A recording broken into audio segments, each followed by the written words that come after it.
so many women we've seen their health deteriorate because they are so focused on this number on the scale. So what's the alternative is to really put your focus into what are the things that are important to you that are going to improve your health.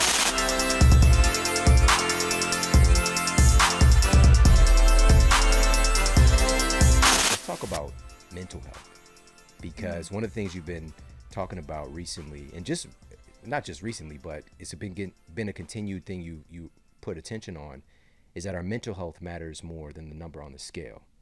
So let's dissect that a little bit. Yeah, I want to be clear too. Like, I don't think like wanting to change your body is wrong. I think a lot of people, when they hear, oh, you don't think weight loss is the ticket, they assume that you think it's wrong for wanting to change your body. It's not wrong. It's not wrong to want to get healthier. What I think the problem is in our society at large, and really the diet and the fitness industry, is we as a society has really equated losing weight with health improvements, and your health is in your weight. And for women in particular, it's become and for men in a different way, but for women, it's always your worth is in your weight.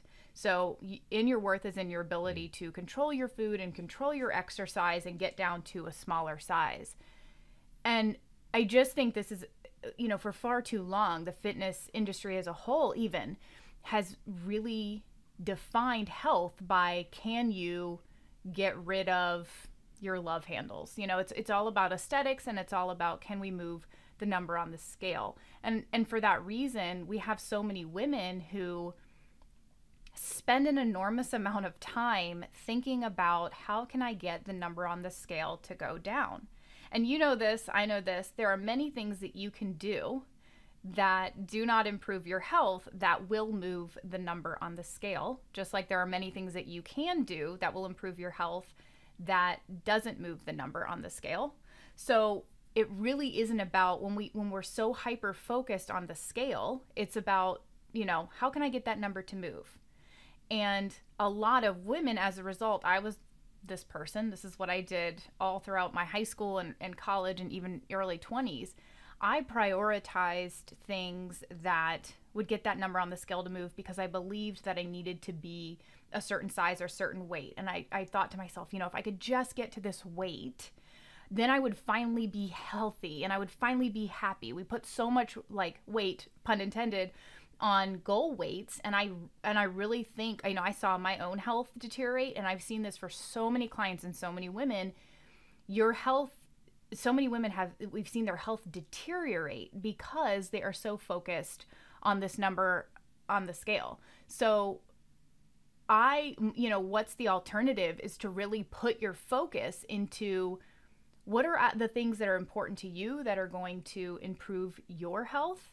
And I know we'll talk about that in a second. But the other problem is, so many women, it's not just about weight loss. It's like this idea that you need to be a specific weight. So I know a lot of women can probably relate to this. And I've talked a lot about this on Instagram, which is like, we all have this number in our head. A lot of women do. They think that if I could just, I used to be that weight, and if I could just get there again, I would be healthy, I would be happy. And so every day women wake up, they get on the scale, which, by the way, your body fluctuates. That's normal. That's supposed to happen. No body is static. Your life changes from day to day. Your hunger changes from day to day. Your stress changes from day to day. So, life has seasons, all these things. But for some reason, we believe that our bodies should be the exact same weight down to a pound every single day. And if we gain a pound, or we aren't gaining, or we aren't losing weight, what we're doing is not working. I can't tell you how many times, clients have come to me and said, well, I feel better, and I'm doing the things, but I'm not losing weight, so it's not working. Mm-hmm. And that couldn't be further from the truth. But a lot of women have this number in their head, and it's typically a number that they were in high school or college, which, by the way, when you're in high school, you were like a child, and they don't recognize, we've completely removed this our life circumstances from how we evaluate our health. So back in the day when you were a high schooler, or even a young adult, think about what your life was then. and what you're going through now. Now, for let's take me as an example. Like, I've had children. I have a stressful job. A lot of people have trauma they're dealing with. Our parents are getting older. We're dealing with death. We're dealing with children who have disability. Like, we're dealing with all these things. So to think that your body needs to be this exact same static weight, or somehow that it should be the weight that you were when you were, a high schooler or, in college, is just false. It's not an accurate assessment of health. And so, moving forward, I always want people to be able to have, when you're able to set aside and let go of this like mental headspace of getting on the scale every day, thinking, beating yourself up, feeling shame because you are, you're not where you think you quote unquote should be, which that's another, issue altogether. You're kind of giving real estate away, really valuable real estate, by the way, to something that is arbitrary. That's something that doesn't necessarily matter, that doesn't necessarily define your health. So when we can drop that, oh, I've got to, really get I've got to lose weight, and what's my weight today, and did I lose weight or did I gain weight? When that defines your day, and you're giving your mental, like your brain, or your mental and emotional health, that space to that free space again, you get to make decisions about what are right for your health, like based on what your body needs. So if you had a really crappy night, right? Like if you didn't sleep well, instead of getting up and saying, got to get up and run because the number on the scale still is the same, or the number I gained a pound, you don't have to do that anymore. You can get up and say, instead, I'm going to make some different decisions for my body because I didn't sleep well. So what's going to serve me today? Maybe it's going for like a short walk. Maybe it's sleeping in, and so we get to make decisions for our health based on what's going to serve my body in the present today, based on not just the season of life I'm in, but what's going on this week, what's my stress level, as opposed to what's going to move the number on the scale.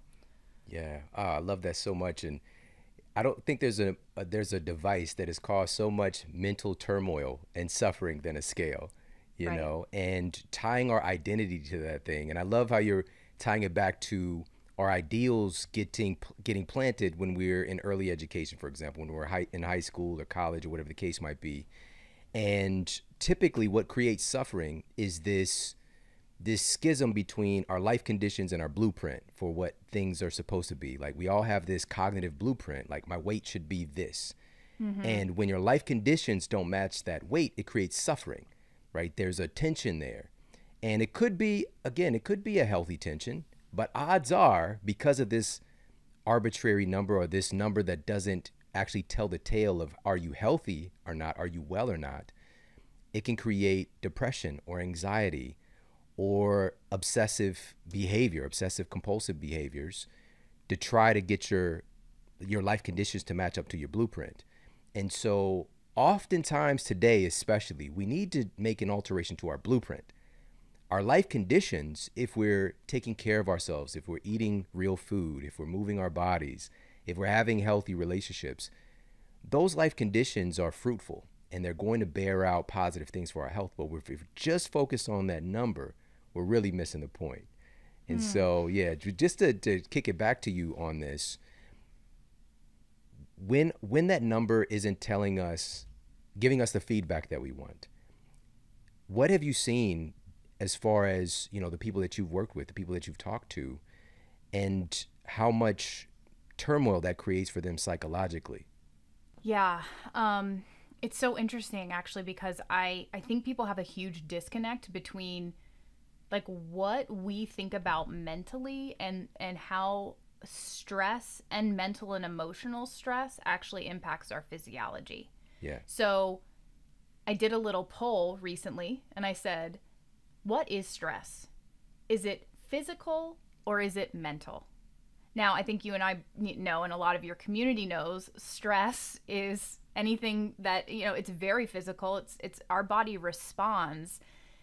We have a very real physiological response to stress. It can be a lot of things. It can be under eating. It can be, inflammation. It can be poor diet. All those things, that's stress, right? But a lot of people still have this misconception that stress is mental. Almost like 90% of people voted mental. It was a trick question, by the way. It's, it's both.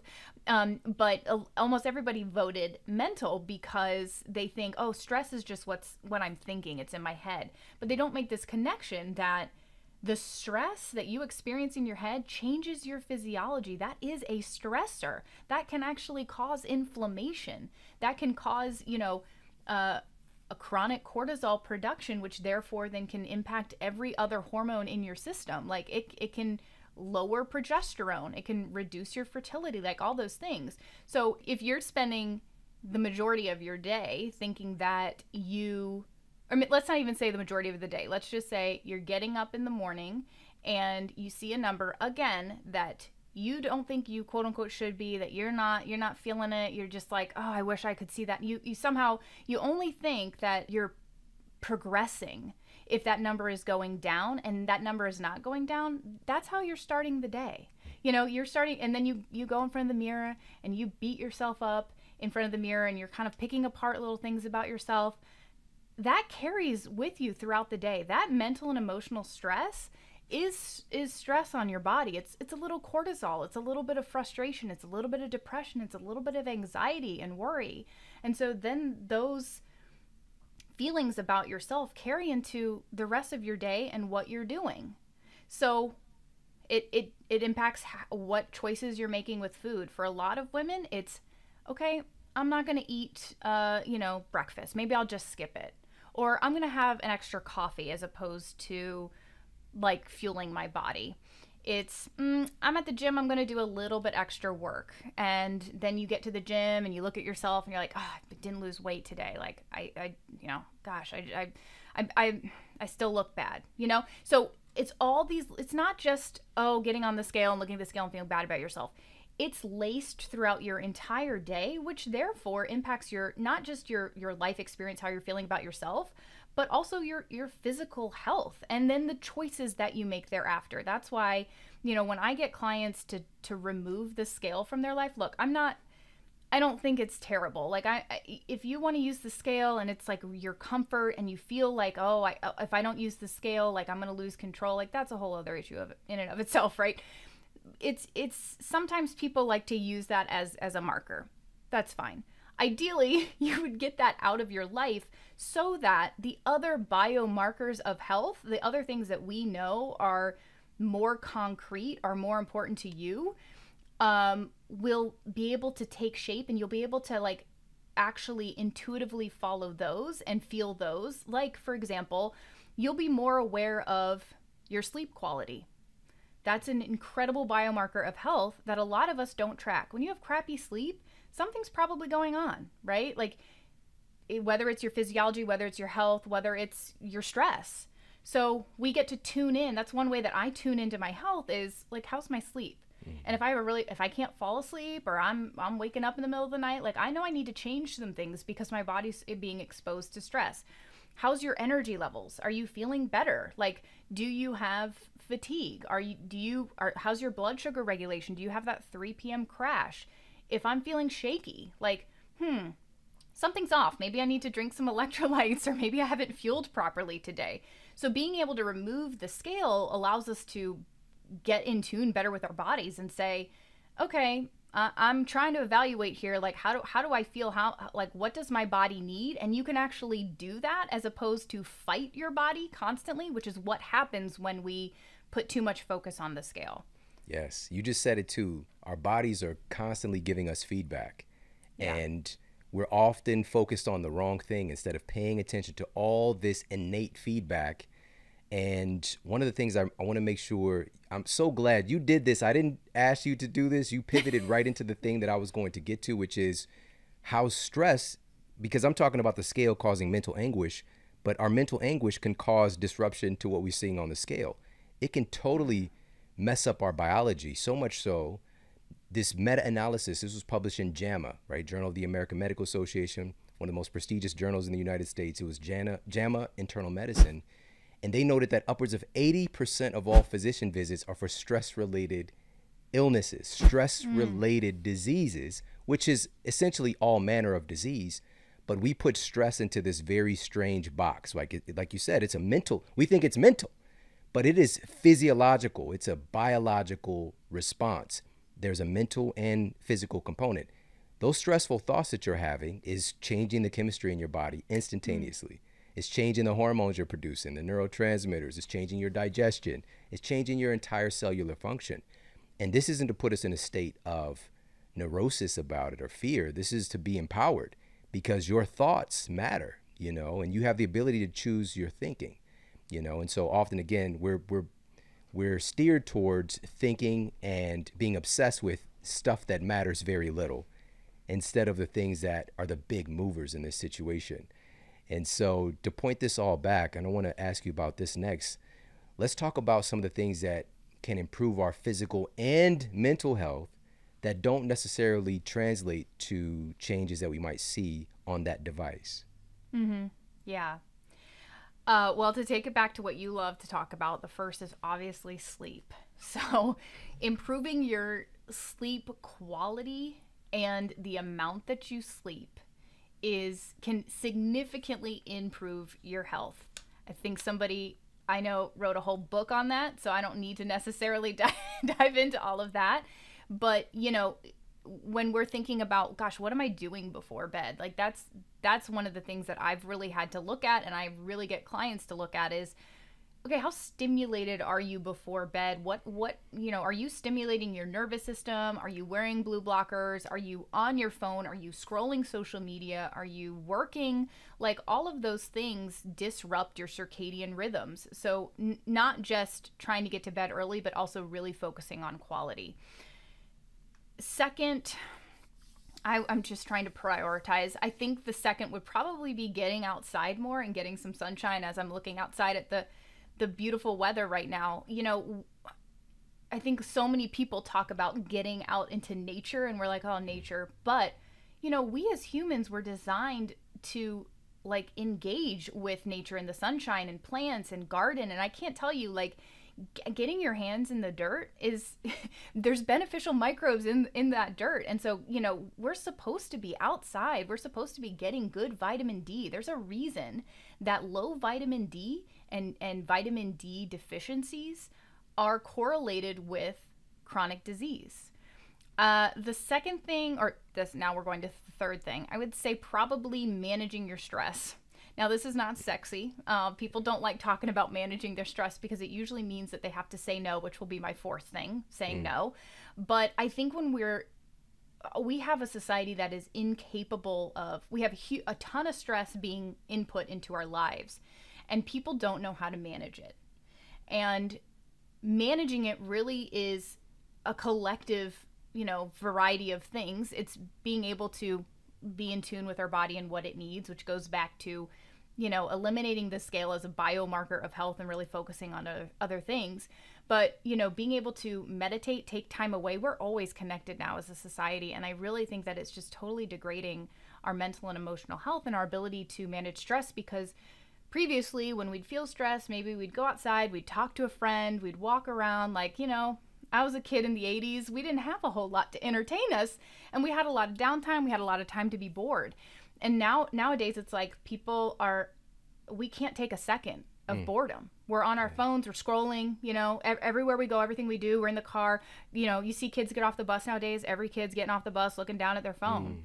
And so we've collectively as a society just lost the ability, I think, to disconnect and also do things like meditate and even exercise, prayer, whatever it is that you need to do to kind of have that moment away and process is really important, managing the stress.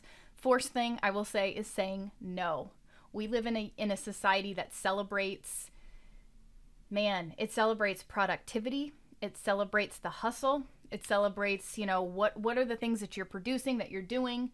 And for women in particular, I know you've probably seen this shift too, Shawn, but for women, in the last few years, I have just seen my community feel overwhelmed with the amount of pressure put on them.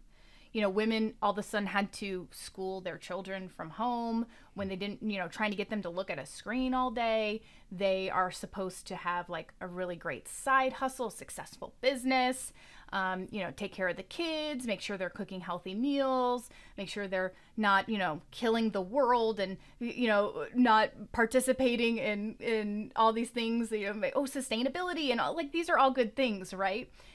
Be involved with a charity, keep up with social media and all the things that social media wants you to be posting about, like getting a picture of your children all coordinated. Now, look, I do that. So, but like, and coordinating clothes and posting on Easter, like all these things, there is so much required now of the modern person, but especially of women. And women are much more sensitive to stress in general because we have a circadian rhythm, an infradian rhythm, where, our hormones are kind of constantly fluctuating, and stress really impacts our hormones in a different way. And so you've got to learn to say no. We have got to learn to say no. You've got to look at what you value as a person. And this goes back again to the scale and weight. What's valuable to you? This is what really was my aha moment. I had to take a step back and say, Noelle, what do you care about? Because right now it seems like all you're trying to do is please all the other people in the world. Like, you're trying to please your high school boyfriend who dumped you because you didn't have six-pack abs. So now you're trying to get six-pack abs because why? Do you even value those people that you're trying to please? Because if not, you got to move on. You've got to do something else with your life other than this, because this is all you're spending your time on, is trying to get to a smaller size and get six-pack. So I think we have to really, as a society or just as individual people, take a step back and say, what do we value? What's important and valuable to me? And then pursue that. The last thing, which I think a lot of women probably are struggling with, I know a lot in my community, is you've got to eat enough. And we've talked about this on other podcasts, Shawn, but many women, because they get into this trap of, I've got to lose weight, I've got to reduce my size, I've got to move that number on the scale, they end up not eating enough, which subsequently means they're not taking in enough nutrients. So if you're going to have nutrient deficiencies, I mean, we could name so many of them: magnesium and vitamin D and fat-soluble vitamins and protein. Like, when you're deficient in these nutrients, your body's not going to function properly. You're especially not going to have your fertility, estrogen, progesterone, all that stuff. A lot of women lose their period, lose their cycle when they're not eating enough. That's not like, it's not something to ignore. That is a vital sign. And a lot of women struggle with metabolic function, with their thyroid health, because they're not eating enough.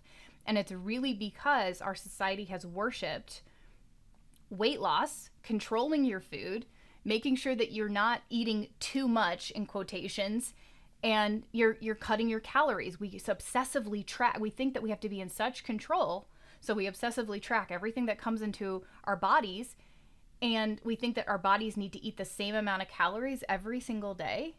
No. Like, crazy to me. That's absolutely crazy, especially considering women in the second half of their cycle, you actually burn up to 400 calories more because of progesterone rising and your body temperature rising.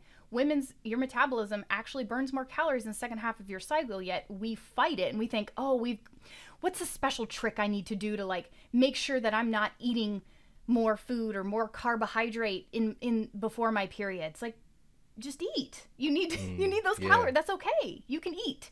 And so, yeah, I think eating enough would probably be the last one. The actual last one is exercise, but I know we'll get to that in a second. Absolutely, yes. But even that, where do those cravings come from, when you're on a certain part of your cycle that we've got these memes about, and we've got these societal jokes about?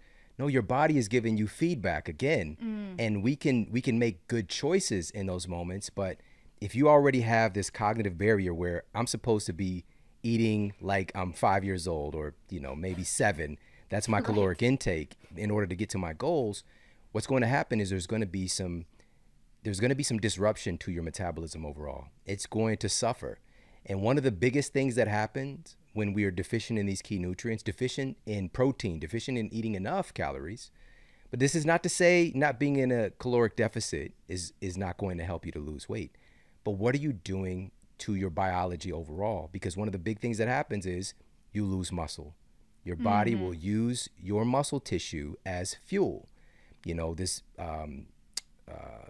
really interesting process. It's another one of those things that's a stress response as well. Cortisol is very good at driving your body to break down your muscle tissue and turn it into glucose, right? Gluconeogenesis. Just as this kind of stress response, because if you're not eating enough, your body's like, listen, this person, we've got to make sure that we survive. We've got to, muscle is expensive. It's very energy active. Let's shed off some of this, store more fat so that we can keep this person alive, because there must be a famine because this person is not eating enough. Like, that's how we're biologically wired. Today, it's different. Like, we're surrounded by food 24/7. But this is a brand new phenomenon. And if you look at the results societally and you look around and see what are we doing as a result of having this access, now far more people are dying from overconsumption than not eating enough. And it's a strange thing that's just happened in the last couple of decades. And so, but we don't have to be victims of this and wait around for the data to come out conclusively, right? Even though it is pretty conclusive at this point, we can start to participate. So that's one thing. And also I wanted to mention this too, because you talked about this. He was like, oh, nature.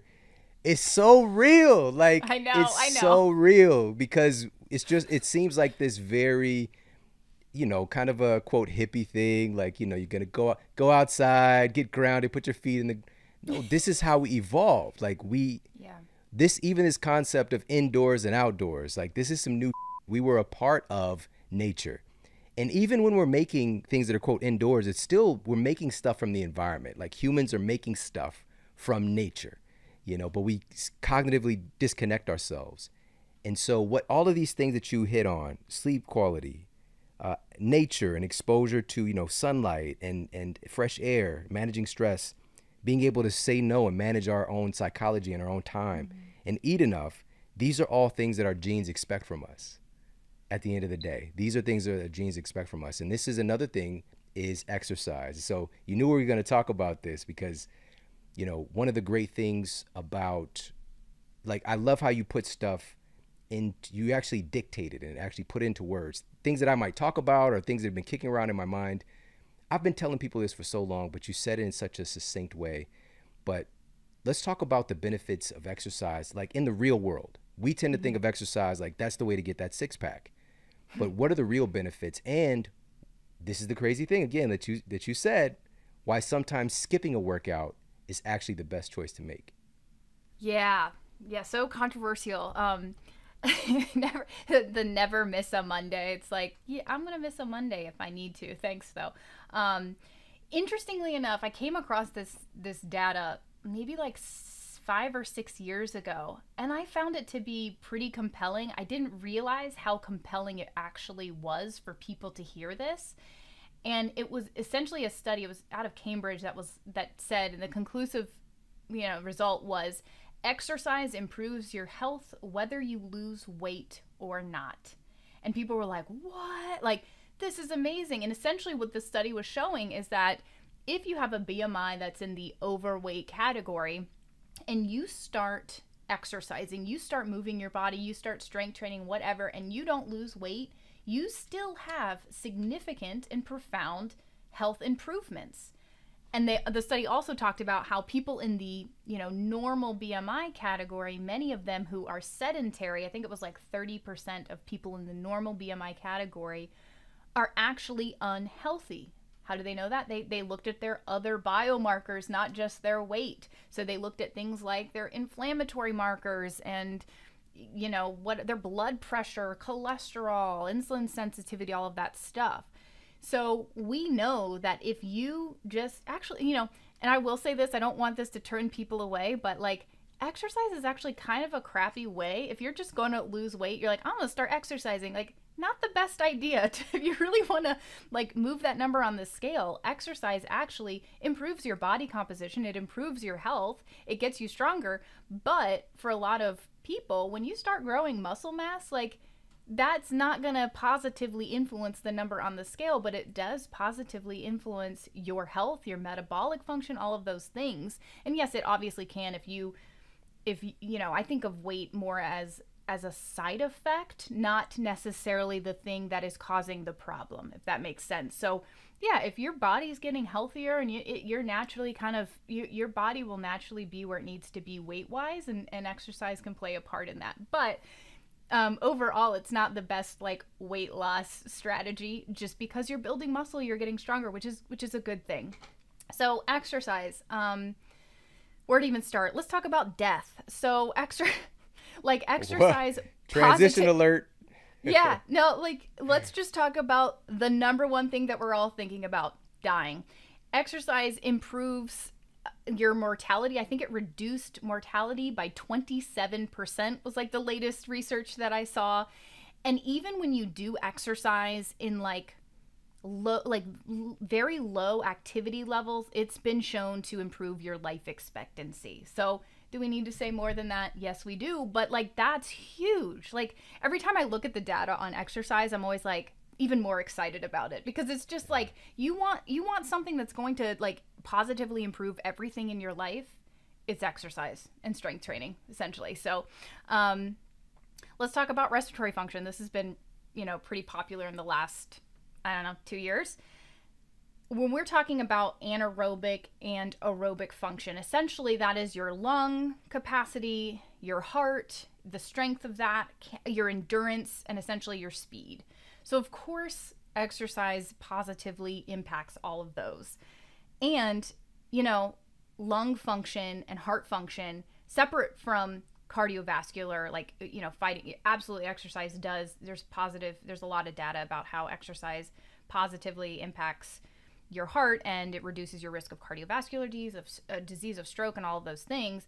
But I mean, you were the biggest proponent of this. A lot of literature that came out pretty quickly after COVID-19 was a thing, found that, I think the word they used was, exercise substantially impacts your ability to, like, it improves the rate of complications, and it, like, pretty much people who exercise, it greatly reduced their risk of hospitalization. So why is that? It's because you've got all of these things that we're talking about, but improved lung function and improved heart function, especially when we're talking about respiratory illness. So there's even if you just Google like exercise and COVID-19, you'll see quite a few. Like, there's a lot of literature, there's a lot of information, and it all shows that like exercise keeps you out of the hospital. Exercise gives you improved outcomes. Exercise, improves your risk of getting, complications from COVID-19. So it's just like, we have so much data about that. And that to me should be super compelling, but I don't really hear much about it except from you, Shawn. Anxiety and depression. I think that this is another big one that a lot of people like therapy is great, and everybody should be in therapy, but some of the best therapy that you can do is having like a daily exercise routine. And I think that we need to see exercise as I think this is two-part. A lot of times exercise is our time. We're not, that's what it is for me. It's my time in the morning. It's my time. I think about a lot of stuff, and I process through a lot of stuff, and I'm thinking about how I want to set up my day, and I'm getting those endorphins. It's an incredible way. Like, exercise from a scientific perspective greatly reduces depression and anxiety. That's awesome. But like, it sets your day up for success. Like, think about what you could do if you weren't as anxious or weren't as worried throughout the day. And so that's like a real life application that's, I think, so many women in particular we deal with. I think a lot of women deal with worry and depression and anxiety. And just by exercising, you're not only just kind of processing through the things, doing the stress management things, taking a little bit of time for yourself, you're also impacting the rest of your day. Yes. Insulin sensitivity. I know a lot of, you probably talk about insulin and insulin sensitivity and cortisol and all of that stuff. One of the things that I find really interesting is exercise positively improves our ability to like manage our blood sugar. So it makes us more insulin sensitive. And there is some research a lot of research shows that our insulin sensitivity is improved up to like 16 hours after we work out. So again, a lot of people think about exercise in terms of what is it doing for me right now. But a lot of times exercise, and this is why strength training is like one of my favorite things and why I always prioritize it. Strength training has this profound impact where it really impacts you after the work, up to like a day after the workout is complete. There's something called EPOC, which is excess post exercise oxygen consumption. It's essentially the rate at which your body is consuming oxygen after you work out. And because you have this elevated need for oxygen, your body therefore has your metabolism's working faster and harder. Your heart rate's up a little bit, your body temperature's up a little bit, and so your body's trying to bring you back down to homeostasis. And so you're more insulin sensitive, your metabolism's still going, you're still burning energy and calories, and all of that is while you're not working out. That's like the day after, which is amazing. Perhaps my favorite thing, because I've been seeing this a lot more, and this is where I'll try to stop it so you can, so I'm not talking the whole time, but bone density. Well, yeah. Osteoporosis and osteopenia is becoming much more of an issue for women. And it's something, my grandma, she had weak bones, she fell and broke her hip, and that's ultimately how she died. Even though she was healthy and strong and lived on a farm and was in her community and all the things. And so it's actually a cause of death for a lot of people. And we see a lot of women now, young women in their 30s, dealing with osteopenia, which is, the progression or right before you get to osteoporosis. Bone density strength training does amazing things for bone density. You have, essentially what you're doing and how you want to like remineralize bone. A lot of people think you just take calcium supplementation or you pop a calcium pill. That would be like saying, I'm going to eat protein and my muscles are going to get bigger, because you actually have to provide some sort of, load for your body to actually use the calcium and then deposit it into bone. So what you're doing with exercise and strength training is you're providing that load. Just like you are with your muscles, you're providing that load to your bone, and then your body says, okay, I'm going to start, given that the minerals are there, the nutrients are there, your body then starts to remineralize your bone. So there's a lot of research that shows, exercise improves bone density, it reduces the amount of bone loss, which I think is really significant, considering, we put a lot of people die from cardiovascular disease and a lot of people have chronic illnesses.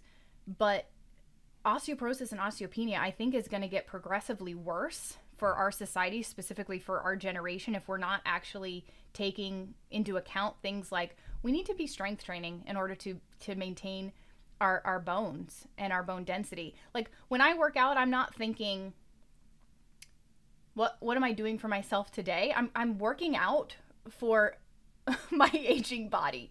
What do I want to be when I'm 50 and 60 and 70? Like, how do I want my body to function? That's what I'm thinking about when I'm exercising and moving today, because ultimately, like, I want to have longevity. That's the real world, application for me, is not just how's it making my cellulite look today or whatever, like, is my love handle still there? It's is my body going to be able to function and move, and I'm going to be able to sit up, squat down and stand up when I'm 70. So Yeah. There's this movement taking place right now to get joint conditions kind of reclassified, like what happened with Alzheimer's being labeled as type 3 diabetes, is kind of insulin resistance taking place in the brain. But there's like insulin resistance in the joints, for example. And one of the big key drivers, you just said it, exercise, one of the primary tenets, this is far above changing your body composition. It improves assimilation dramatically. It increases cellular assimilation, the assimilation of your, into your bones, for example. And this is one of the things that really helped me to change my health like 20 years ago, was this study that was done on racehorses, which this is like a $1 billion industry. I'm watching Yellowstone right now. Have you seen Yellowstone, by the way? Yes, I started watching it, yeah. All right, so we're dabbling in the horses. About it. And so, I'm checking out all this stuff, and I thought about this study again, because if a horse breaks a bone, that can be hundreds of thousands of dollars, if not millions of dollars of loss. And so they were trying to experiment and find ways to increase their bone density. And so they had a control group that they did nothing with the horses. And then they had the study group that they gave the horses supplements like some of these nutrients that are known to increase bone density. And that it did help some to increase their bone density. But then they had another group of horses that they gave them this supplementation and walked the horses regularly. And they had an even higher increase in their bone density than the other groups, right? So that's the key there, is assimilation. So you might be spending all this money on these fancy pants supplements and eating this organic food. Are you actually getting the nutrition from it if you're not exercising?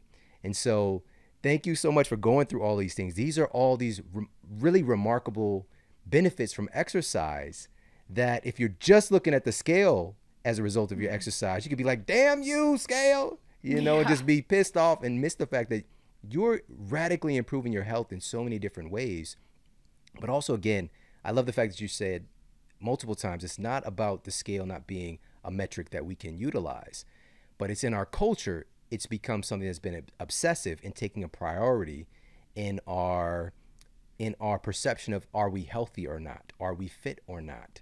Right? When I thought about this while you were talking, our weight might have a range, maybe a 20-pound range or 30-pound range, where we are still remarkably healthy and functional. Our libido, our heart health, our cognitive performance, all of those things are firing on all cylinders. And maybe if we're even dipping too low in that range, we're not as cognitive, our memory isn't as good, or our reaction time, or whatever the case might be. But having that grace where we have this spectrum of health when it comes to the weight, versus like, I need to have this number on the scale or I'm not worthy, that's really the problem. And so, man, thank you so much for sharing this. And I'll say one thing, because I feel like this will be really powerful for women. And a lot of because a lot of women are like, well, how do I stop? Then like, if I'm using the scale as a marker and I'm upset, how do I become unobsessed? How do I let it go? Like, if I'm obsessed with it, like, I can't just let it go.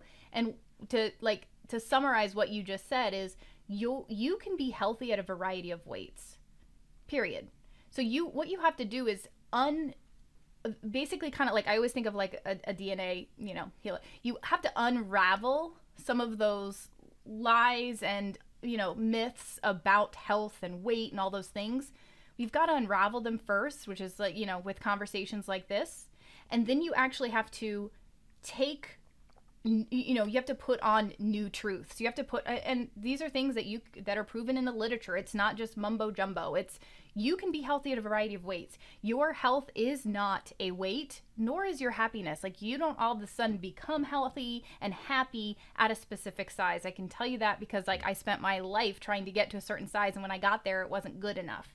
So that's, one of those really powerful things that you can just keep repeating to yourself until you believe it, because you will eventually believe it. I love it. Unravel, and then you sew up your own new thing. Right. This is awesome. And also, I want to pivot to this controversial statement that sometimes the best form of health practice or self-care is skipping a workout. Why is that? Yeah.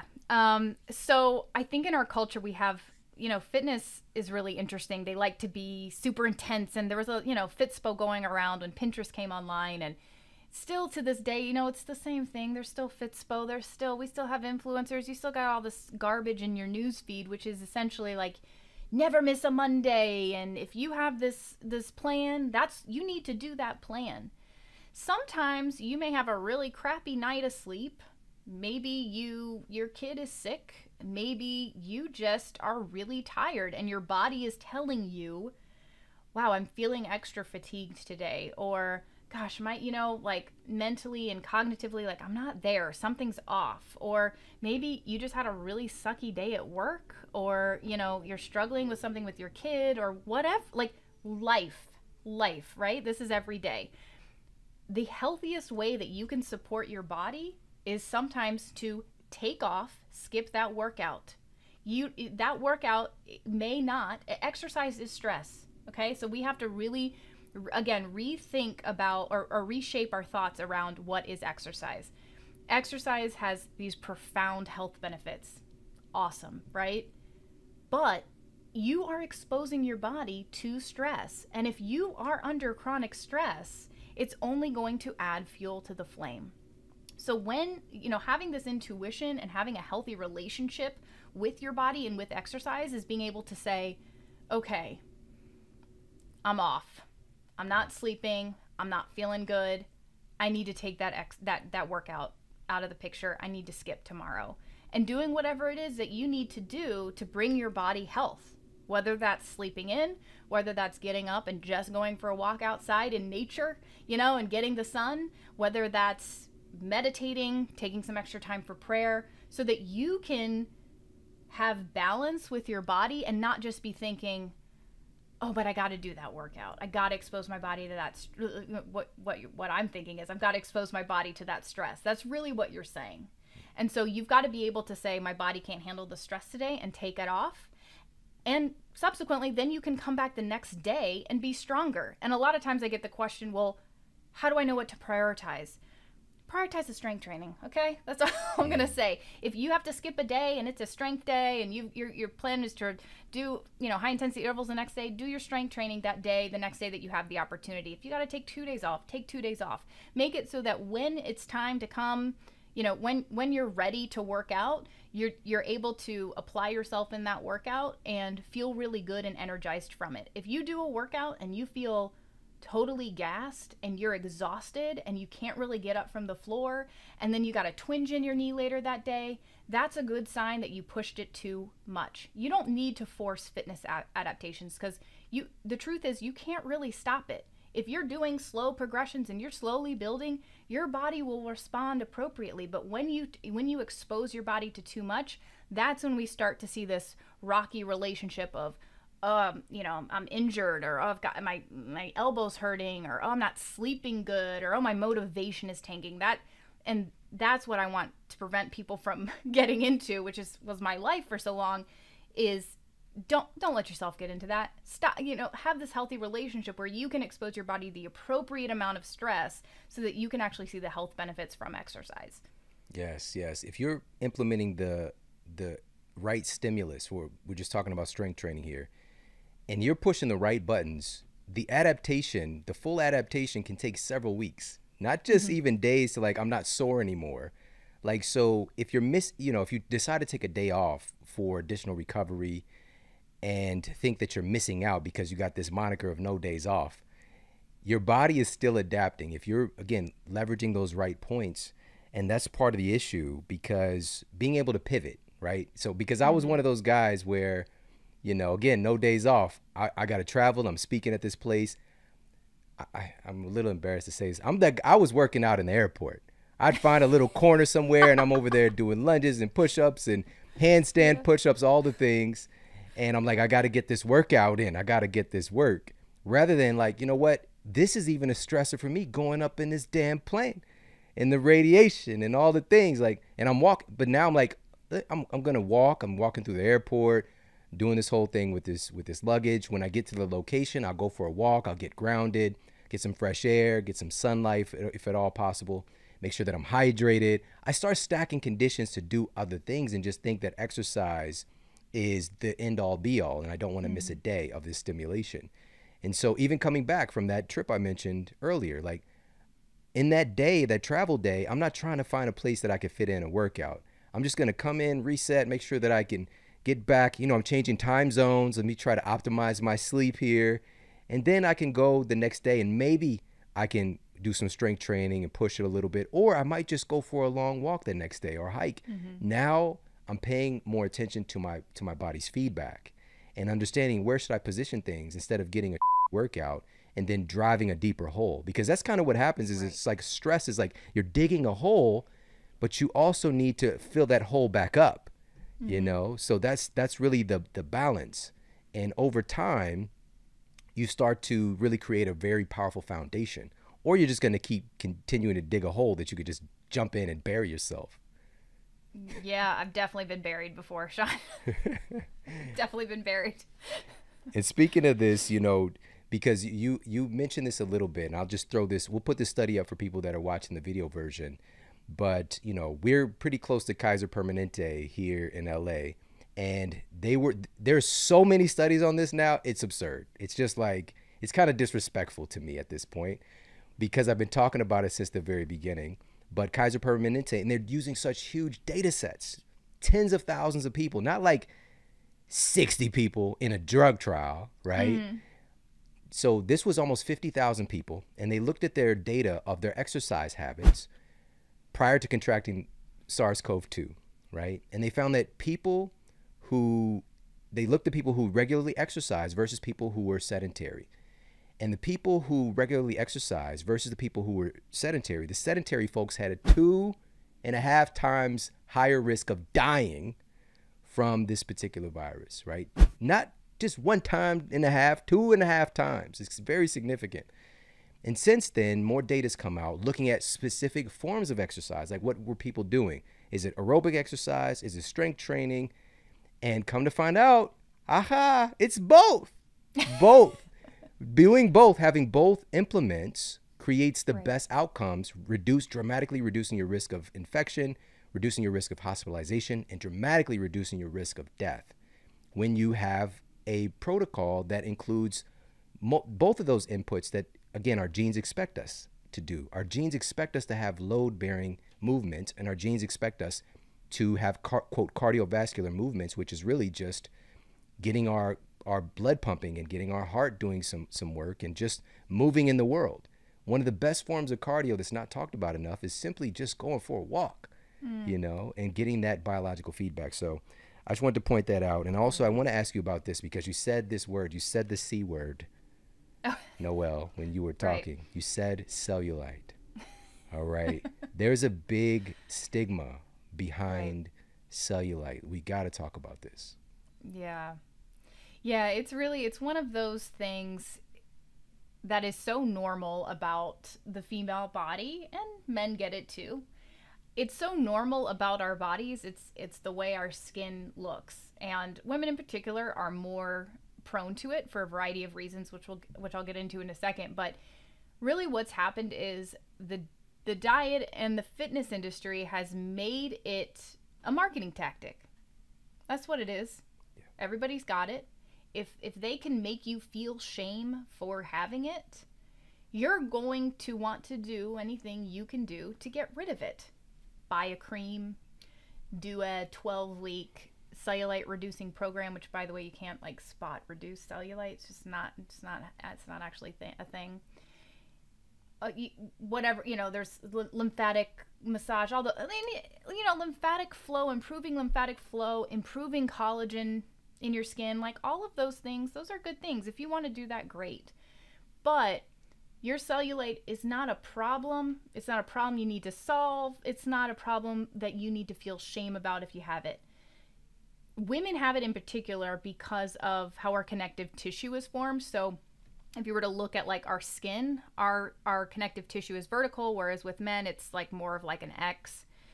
Also, women have actually thinner, more sensitive skin than men. Men tend to have thicker skin, and their skin is actually more oily, which is why men don't get as wrinkles as much as women. Fun fact. But because men have thicker skin and women have thinner skin, and because of estrogen and our hormones, we tend to hold weight more at our thighs and our hips. Like, we're just more you're just going to see it more on the female body. That's not a bad thing. Again, it's not a problem. You don't need to feel shame about it. You can, of course, do things that you want to do, supplement with collagen or improve lymphatic flow. Like, there's a lot of recommendations, but what I have seen so much in the last, I would say probably 5 to 10 years, I really do blame social media on a lot of things, but really in social media, it's become this thing, everybody refers to it as unsightly cellulite. And so we've kind of created this stigma that if you have cellulite, somehow you're doing something wrong, or you've got quote unquote too much fat on your body. And it's just a load of to be quite honest. Like, there is nothing wrong with it. It's not associated with any higher risks. It's not like you have a higher risk of any health condition, anything like that. It's just purely cosmetic. And if it's not a problem to you, then it's not a problem. Yeah. Wow. Thank you so much for talking about this, because again, you just said it, it's throwing this marketing term on the front of it, unsightly. And instead of it being natural, like, this is not some kind of abnormality with the female body or with bodies in general.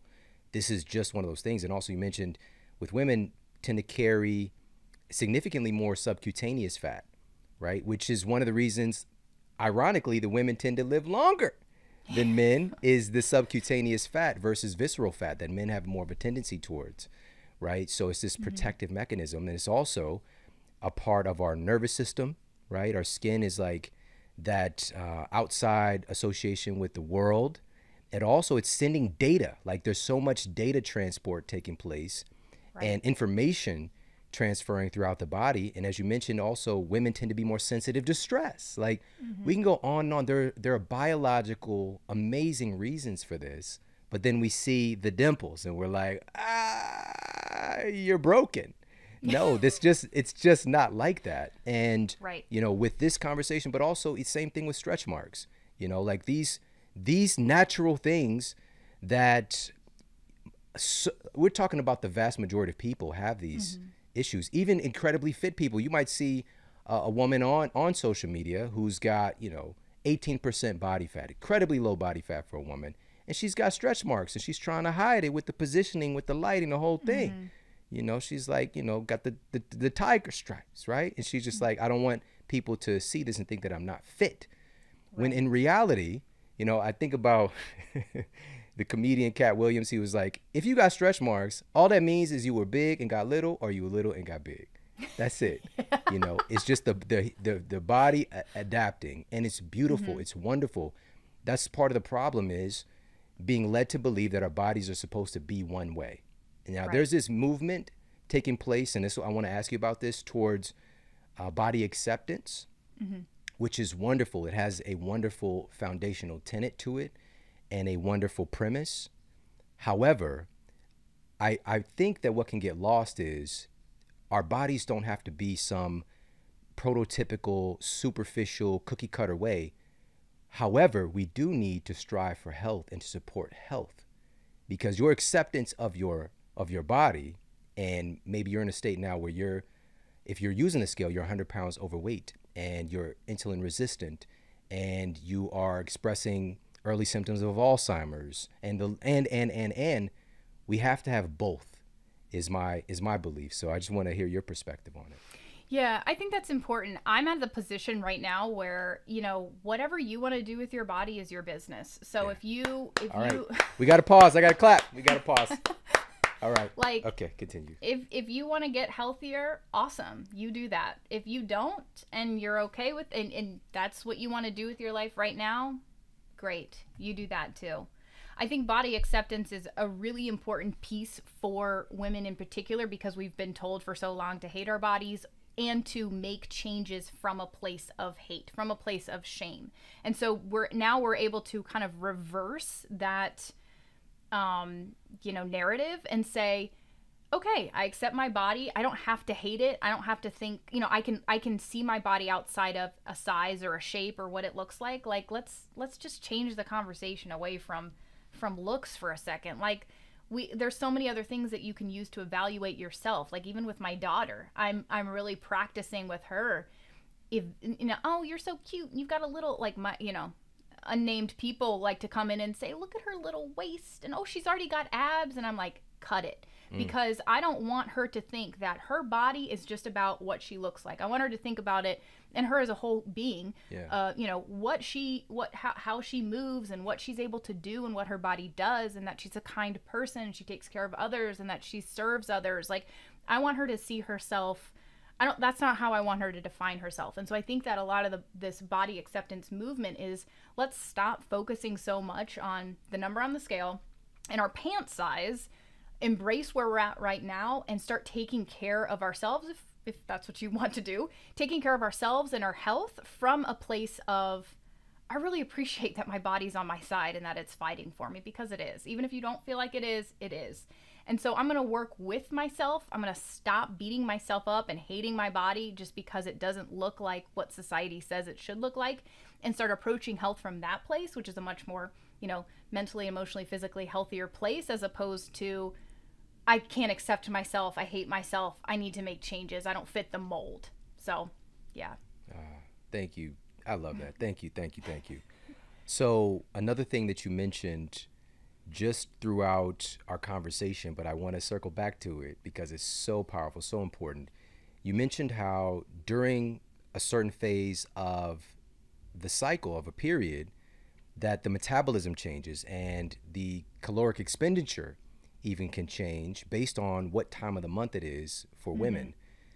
So let's talk about not just our possibly are some dietary changes that might take place, but what about exercise? Could our exercise implements at certain times of the month be kind of supportive or even detracting, depending on where people are in their cycle?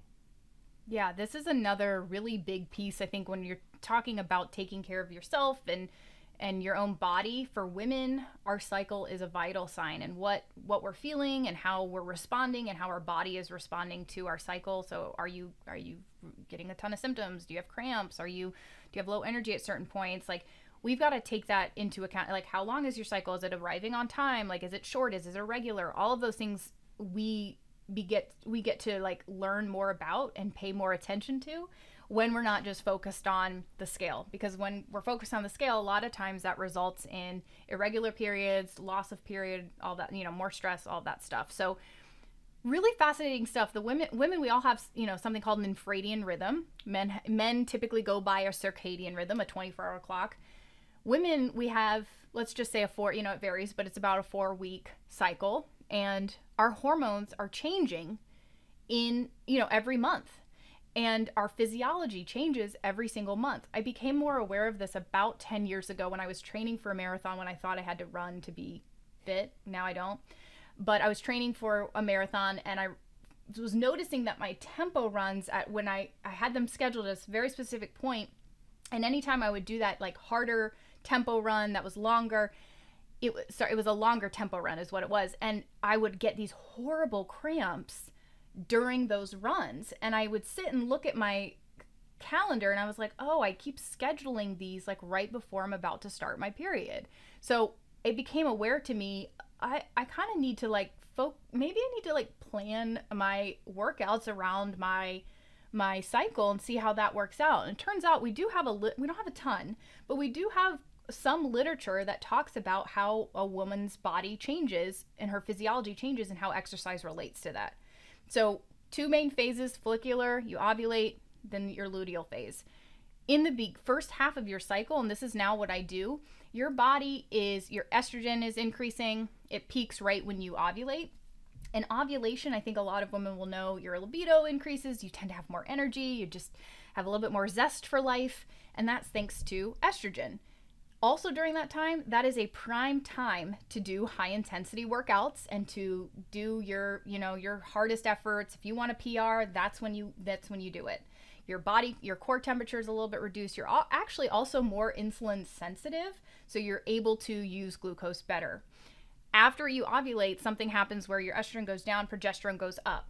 Interestingly enough, progesterone increases our core body temperature, so some research actually shows, again, very small amount of research, so it's not like anything super conclusive, but it's there, that women's time to fatigue is reduced during the second half of the cycle in exercise efforts because of progesterone, because of that raised core body temperature.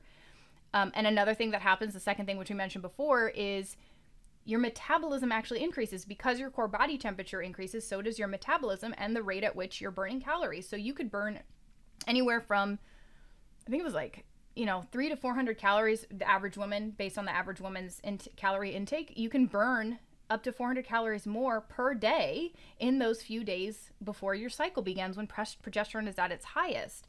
So we've got to be, understanding the science of this is saying, okay, if I feel a little hungrier, that's okay. I can support my body.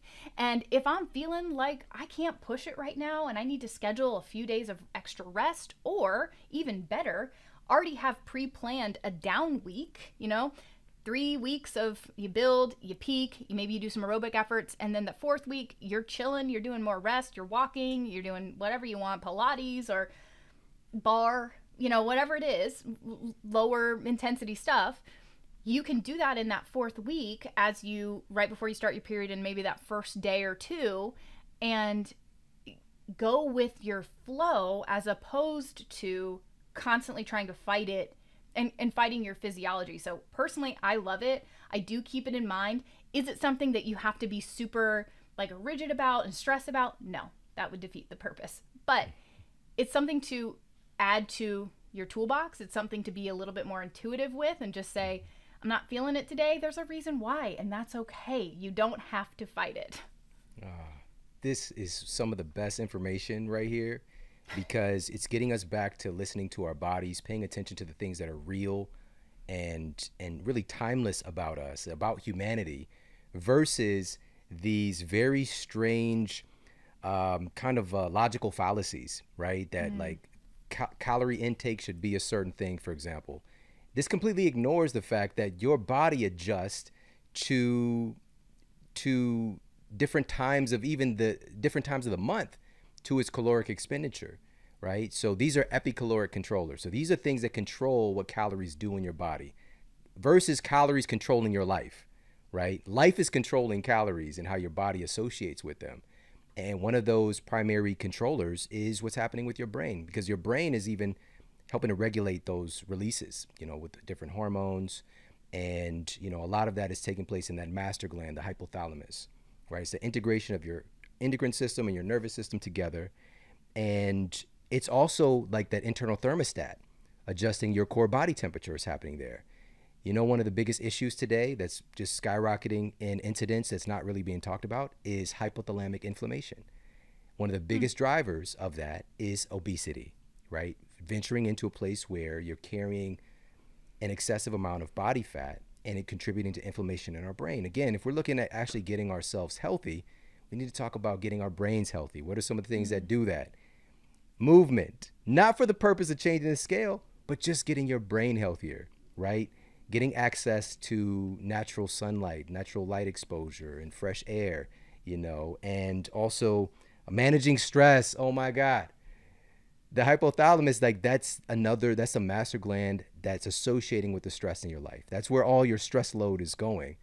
And so if we're not properly associating and honoring the stress in our lives, guess what's going to happen? It's going to throw off the whole system. And yet here we are trying to manage our calories like we're a damn robot.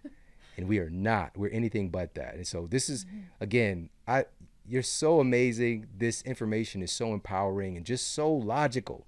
But I just think that not enough people have access to it. So thank you so much for taking the time to share your wisdom. And you have an amazing podcast. So can you let everybody know about your podcast and also where they can follow you on Instagram, because you're one of the people that I follow? Yeah, I appreciate that.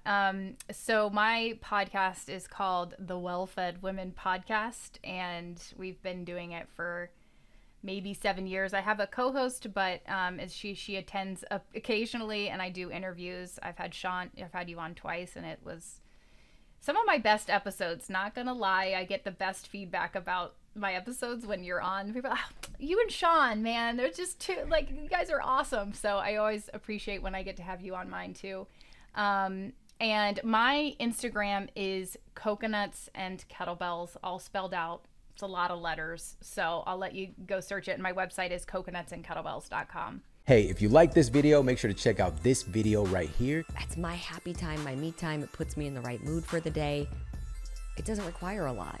It's 30 minutes. And having that plan, having a program to follow that gives you a little bit of structure, I feel like that makes us feel empowered again. When you take even the tiniest little bit of control back,